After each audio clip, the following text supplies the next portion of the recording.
Looking at our space change. Now, I want to explain this in because I made a couple of tweaks to this when I pulled this off. This is the way we started it, and then a couple weeks ago we ran it in practice, and I thought, I think we can do this a little bit better, but I haven't put it in the diagram yet, so I'm gonna talk you through it here a little bit.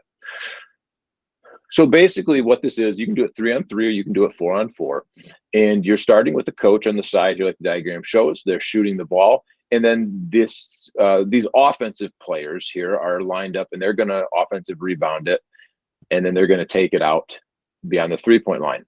When that happens, so once they get the ball, your defenders are going to go in, and they got to get 2 feet inside the paint. Once they get 2 feet inside the paint, they can transition out to play defense. So you're teaching your players how to get out quickly, and for the offense, find the advantage. We constantly talk to our players about we are hunting the advantage, and if you don't have it, somebody else does. So if you drive the ball and you draw 2 together, your advantage was probably taken away, but your teammate's advantage has been created. So you need to find that advantage, and then we need to exploit that. So we talk a lot to our players about it. It's not that they don't know, but they need a reminder. So this is a great drill to come back mid-season and help us find that advantage. The other thing to think about when you look at this and you say, coach, we run this offense, we run that offense. It doesn't matter what offense you run, because most high school points are scored off of a rebound. So if you look at game film and you look at how many times was it a broken play or was it a rebound that we got and then we attacked again, or we swung the ball or we skipped it or whatever case it was, it's not often the initial play that scores for us. We love it when it is. It's usually chaos, and we found the advantage to score. Our big got the ball and he pivoted and he pump faked, created the advantage, and he scored. Or it was a long rebound and our guard got it and saw somebody on the backside that was open, so they quickly skipped it to the backside, got an open 3-pointer. That's where a lot of high school offense is scored in games. So we want to mimic that. You can practice the plays all you want. There's nothing wrong with running plays. But when they're broken down, or when you don't make the basket on the first attempt, do you bring it back out and set up your offense right away and let the defense get reset? Or do you try to attack them again? I think most teams, whether they want to, admit it or not, and a lot of coaches do admit it, they want to attack right away. So that's what we're working on here. All right, so the adjustments. I told you I made a couple of adjustments. Let me show you here real quick. All right, so in the 3-on-3, what we did is we put X3, X2 right next to our offensive players. And what I told them, I can't erase these players here, but I'll cross them out there. What we did was we shot the ball from here, and we told our offensive group there on the inside, you guys got to box out on the defenders here.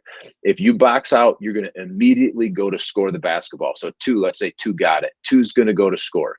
You've got to make that ball. And then you got to, once you make it, you're going to kick it right back out to the coach. Okay. And then the transition happens. So once you've made it and you kicked it to the coach, now we've got this exchange, which we're seeing in the second, in our second diagram here. Now you can go to transition to the offensive side. And once I got the ball back, as soon as somebody's feet hit outside the 3-point line, I passed it to him immediately. Sometimes it was a guy closest. So let's say number 3 got out there. Sometimes I skipped it over to the 1, got it to the 1. I just was kind of paying attention. And I moved a little bit depending where I shot it. So it was in the same spot all the time, but I tried to stay on the baseline to not get in their way when they transitioned. The other part of this was I told my defense, if you get the ball, if you can out rebound the offense, they've got the advantage, but you out rebound them and you score, you get to go on offense.